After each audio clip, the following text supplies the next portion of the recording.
Tonight, a Port Pirie man to spend the next 7 years in prison after being found guilty of manslaughter. And outrage continues over the removal of a teddy bear fence, which has become a tourist hotspot. With the latest from around the region, your nightly news with Louise Hedger begins now. Good evening. A Port Pirie man has been sentenced to serve the next 7 years in jail for the manslaughter of 49-year-old Rory Elliott. The incident occurred at Talawi Beach last year. Dominic Beaton has the story. In February of 2018, a drunken campsite dispute between two friends ended in the death of 49-year-old Rory Elliott. Today, his friend and the man responsible for his manslaughter was sentenced at Adelaide Supreme Court. 41-year-old Matthew Lowleat, a Port Pirie local, was sentenced to spend the next 7 years in prison. The assault on the Noorayupta man took place at the Talawi Beach Caravan Park. Lowleat was arrested at the scene and charged with murder, but that was later downgraded to manslaughter. Lowleat will be eligible for parole after serving 5 years and 9 months in prison. Students in the Lower Eyre Peninsula will join hundreds around the world this Friday to strike against climate change. Rallies are set to be held on the Port Lincoln foreshore as the local council declares a state of emergency. Hurricanes, droughts and rising sea levels. These are just some of the effects climate change scientists warn are on the rise. The number of changes, the rate of change, the type of change that occurred is unprecedented. That message from some climate change scientists is reaching young people, with thousands to rally this week, including many on Port Lincoln's foreshore. That rally supported by Catherine Hardwick-Franco, who has been studying climate change for over 30 years. She says the environmental changes we're seeing now weren't expected to occur for at least another 50 years. There are some scientists who are predicting we've got the next 16 months to divest from fossil fuels completely. Local government groups around the world declaring climate change as a national emergency. Port Lincoln is the third regional city in South Australia to join the fight. We have recognised the fact that we're in a state of climate emergency, but more about what actions we are now going to take. It's not enough to declare an emergency. You have to back it up with changes to policy. The Port Lincoln Council working with community solar programs to minimise its carbon footprint. What we'll be looking at doing is creating a framework and actually having a document and a policy direction for council in the future. Students around the world are set to hold a climate strike this Friday, 3 days before the United Nations Climate Summit in New York. What is it that we're going to do in tangible ways to divest from fossil fuel and invest in renewables? Nathan Regter, 7 Spencer Golf News. A Whyalla man has allegedly been found in possession of drugs and cash after evading police in Port Augusta.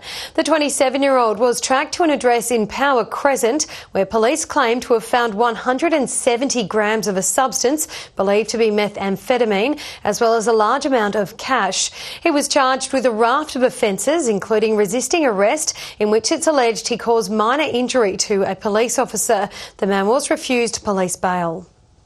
2 drivers were caught well over the legal blood alcohol limit over the weekend. Port Augusta man was allegedly nabbed more than 5 times over the blood alcohol limit on Sunday afternoon. The 57-year-old, who didn't hold a valid licence, was arrested and charged. Meanwhile, a 60-year-old driver from Port Lincoln allegedly blew over 4 times the legal limit. Both drivers are expected to appear in court at a later date. Volunteer nurses travelled to Whyalla on the weekend to host a Lions Club skin cancer check unit. The free service was in high demand, with hundreds of locals signing up to go under the microscope.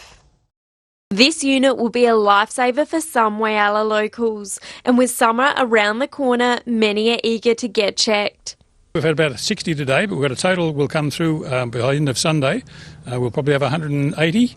And we've got 28 on the waiting list, so unfortunately we can only go 2 days. We're all volunteers. Volunteer nurses travelling over 5 hours to deliver this service. And because it's a free service, I believe, that attracts people to come in, and they often don't have these specialist services in country areas, and it means travelling into the larger cities. The results are in. 65 checked lesions considered to be in the life-threatening category, with 3/4 of patients never receiving a skin check before. If I were to tell them they had a different kind of cancer, they'd be a bit more serious about it. Meanwhile, Cancer Council researchers are welcoming a federal government boost of $3 million. The contribution of cancer research, we've seen that over the last 20 years in Australia, the cancer mortality rates have declined by 18%. The best advice to keeping safe this summer. You get yourself checked on a regular basis. Just because you can't see anything doesn't mean it says nothing's there. Every few months, keep an eye on your own skin and look out for changes. Changes in shape, size, colour. If something bleeds, ulcerates, it's painful, etc., get it checked immediately. Shari Hams, 7 Spencer Gulf News. Asthma sufferers living in regional areas are at a higher risk of attack due to a dry start to spring. Local medical professionals are urging sufferers to adopt an asthma plan and to ensure their medication is in date. A cocktail of pollen and dust. Wheezing season in the mid-north has arrived.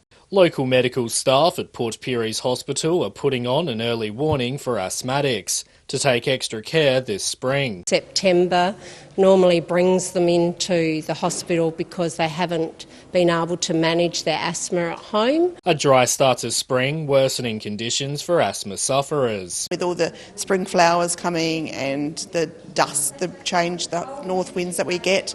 In response, nurses at Port Pirie's Regional Health Service are encouraging residents to create their own asthma plan. It's an individualised action plan, so they would do that in consultation with their doctor, their GP, or their asthma nurse. Asthmatic Heather Matthews says it's important to keep an eye out for symptoms and to also check that medication hasn't expired. Taking note of asthma triggers and reducing your exposure to them can make a world of difference. Listen to their body, learn their triggers that do set off their asthma, and to make sure that they do something about it. Heather says the best option to prevent a worst-case scenario this season is to respond quickly. I'm just really, really careful to pick up on how I'm feeling and to make sure I go to the doctor quickly. Dominic Beaton, 7 Spencer Gulf News.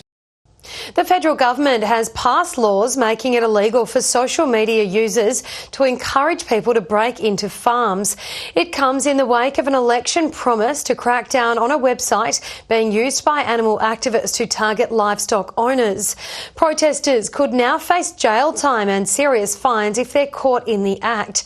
The South Australian government is also looking to pass its own trespass laws. The South Australian government says it will assess options to keep the Yorke Peninsula's famous teddy bear fence. The response follows immense backlash from the local community, with 23,000 people signing an online petition to protect the installation. The government originally made the decision to remove the stuffed toys over safety concerns. Still to come tonight, thousands descend on Broken Hill to enjoy all the glitz and glamour of Broken Hill, and success for a basketball competition tailored especially for those living with a disability.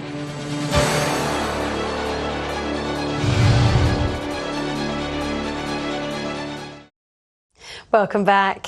Broken Hill is still reeling after 3 action-packed days of the Broken Hill Festival came to an end yesterday. Organisers say 2020 is only going to get bigger and better, and preparations are already underway. Glitz, glamour, drag queens, disco and divas. Broken Hill 2019 had it all.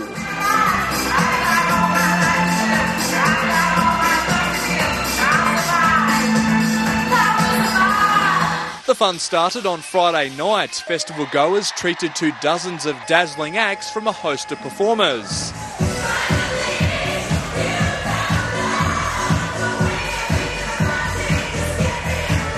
Saturday saw hundreds of locals swarm to the main street for the Priscilla Parade. The centrepiece, a massive silver stiletto awash with drag queens. And it's wonderful to see in the middle of the day girls walking down the street in sequin here in Broken Hill. It's crazy. Night 2 saw the event completely sold out, with 1,800 people in glitter, sequin and sparkle partying the night away. Spoiled for choice with performances inside and out. Everyone's loving it, and you know what? Next year is going to be even bigger and better, so make sure you come. Famous cabaret performer Carlotta delighted the crowd as the headlining act.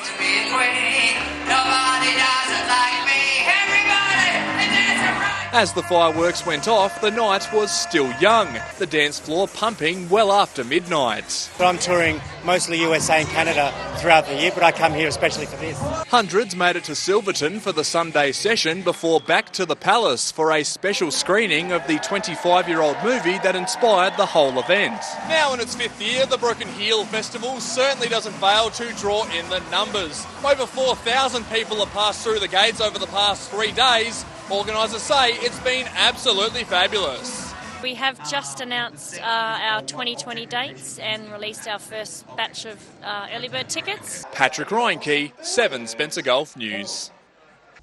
Australia's ambassador to Colombia and Venezuela has visited Port Lincoln to meet with local industries and council.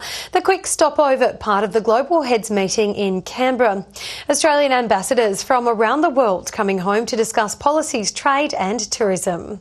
What I'm hoping to take away is more of a story about Australia, which I can share with the people I'm talking with in Colombia, and about the links that we can have between Australia and Colombia based on the sort of industry that you can find here in Port Lincoln. The ambassador will fly back to Colombia later this month. Basketballers in Port Augusta have shown off their skills in a round-robin competition for people living with a disability. The competition is in its first year, but there's plans to make it a yearly event. From the moment these players laced up their shoes and jumped onto the court, you couldn't wipe the smile off their faces. I just love basketball, being around all friends and work colleagues and stuff like that. 7 teams of junior and senior players from Adelaide and Port Augusta taking part in the inaugural round-robin competition for people living with disabilities. They need it because they've been excluded for so many years, and now they're coming together and having a purpose. Many local basketballers are involved in the weekly inclusive basketball competition, but organisers say getting players prepared for a Sunday match is a big achievement. We play one game on a Tuesday night and go home. Today they're playing 4 or 5, so they'll sleep well tonight. Never played it before like that, so it's something different today. But stealing the limelight of the occasion, the Special Olympics torch, a picture opportunity many couldn't pass up. The police are the guardians of the flame, and they go to every single Special Olympics tournament, and they bring the flame of hope with us. This is the first time a competition has been held with teams outside the region, and with the event being heralded a success, it's showing promising signs of returning to the court next year. It gives them a excitement to come out and, just do what they love doing. Garth Burley, 7 Spencer Gulf News. Artists in Whyalla are gearing up for their annual spring exhibition with vibrant pieces on show to celebrate the season. Artists say they'll continue to work towards there being a permanent gallery in the town. A variety of works on show created by local artists. The group being able to work on a number of artworks during the year and actually present them. Launching this Friday night, these creatives are excited, saying it's an opportunity to express themselves. There's a number of different mediums, so there's oils, pastel and watercolours. With workshops, classes and mentoring available, the exhibition one of many upcoming events. We've got an events calendar that we've drawn up, so we do plein air. Recently, some members of our group participated in the Drawing on Country exhibition. Going up to Arid Lands in a couple of weeks' time to do some painting, and will be great fun for the group. The group pushing for a permanent art fixture, which they say would be good for their city. And this is just a workshop and gallery space for the Whyalla Art Group, but it's really important for the community of Whyalla to have a purpose-built gallery space. Those interested in getting involved are encouraged to get into contact with the Whyalla Arts Group. Shari Hams, 7 Spencer Gulf News. Stay with us after the break. We'll take a look at the results of 4 local footy grand finals and we'll have the weather details with Britt.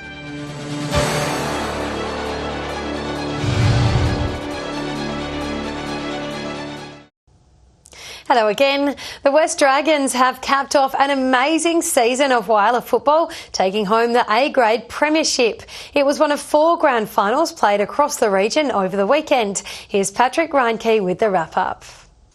West Whyalla were just too strong in Saturday's grand final against Central, the Dragons cruising to a 49-point win. The league's top team for 2019 started strong, slotting 5 majors in the opening term, the Roosters trying their best to keep in touch. Nathan Grisona had a day out up forward for the Westies, scoring 6 goals across the day. Ben English was the best on ground after another fine effort in midfield. A strong third quarter saw the Dragons lead by 38 at the final change, the Roosters only managing 1 behind for the term. West put the foot down in the last to run out the game in style. Central did score a couple of goals, but they were consolations. The Dragons clenching the premiership and going 3 in a row. And there were 3 other grand finals played over the weekend. In the northern areas, 7 goals to Gene Robinson saw Broughton Mundura get the silverware over Crystal Brook in a high-scoring match. In the Great Flinders, Ramblers couldn't stop Daniel Havelberg from finding the big sticks as United Ulana won by 10 goals. The Eagles going through the whole season not losing a game. The Southern Eagles had a win in the York Peninsula League, downing CMS Crows by 28. Mallee Park will play Tasman in this weekend's Port Lincoln Grand Final, having no problem dispatching Marble Range. Solomon Town will face South Augusta in the SGL after beating Prop Risdon. That does it for another big weekend of local footy. I'll be back tomorrow night to wrap up the other sports from around the regions. And time to take a look at what the weather's got in store this week. Here's Brit Aylen. Thanks, Louise, and good evening. It's been a bit of a mixed bag across the region today. Broken Hill had a dry and dusty start, reaching a top of 21 degrees. Port Augusta and Port Pirie both reached 18, Whyalla 17, Port Lincoln and Adelaide both 15 degrees. Here we can see the pocket of high pressure keeping skies fairly clear in the north of the Gulf, with a low pressure trough bringing showers over the mid-north.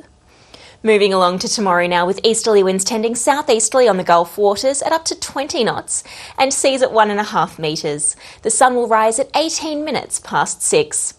We can expect a cold and frosty morning, overnight lows in the single digits and down to 0 at Clare, warming up to a bright and sunny day.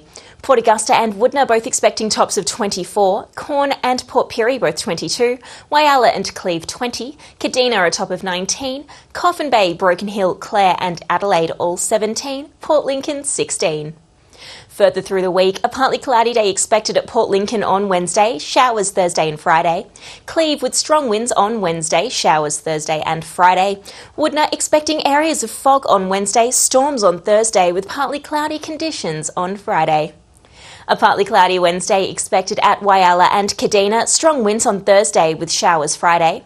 Port Augusta looking warm and sunny on Wednesday, hot and windy on Thursday with showers on Friday.